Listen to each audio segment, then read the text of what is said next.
সবাইকে ঈদ মোবারক জানাই। সবাইকে ঈদের অনেক অনেক শুভেচ্ছা। আপনারা অনেক কষ্ট করে এই ঈদের মধ্যেও আপনারা আমাদের কে সময় দেওয়ার জন্য এখানে এসেছেন, আমাদের উৎসবকে সাপোর্ট দেওয়ার জন্য এসেছেন। এর জন্য অনেক অনেক কৃতজ্ঞতা আর ধন্যবাদ।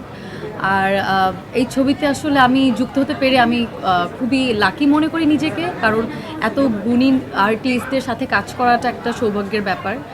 সাথে তানিম নূর ভাইয়া অনেক গুণী একজন নির্মাতা। আর জয় আপার সাথে কাজ করার সুযোগ পেয়েছি, চঞ্চল ভাইয়ের সাথে কাজ করার সুযোগ পেয়েছি, অপি আপা, মিমি আপা, দিনার ভাই, তারিক আঙ্কেল, জাহিদ ভাই, যার কথা না বললেই না।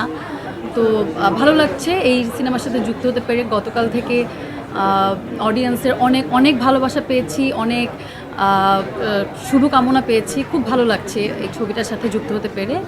আর এটাই আমি বলবো যে উৎসব একটা পারিবারিক ছবি, যেখানে আপনারা পরিবার, বাচ্চা কাচ্চা সহ বয়োজ্যেষ্ঠ সবাই এসে এই ছবিটা একদম এক বসায় দেখতে পারবেন। আর এটা একটা আপনাদেরকে একটা ভাবনা দিবে আমি মনে করি। তো এটাই বলবো যে পরিবার সহ আমাদের এই উৎসবটা দেখতে আসবেন। ধন্যবাদ।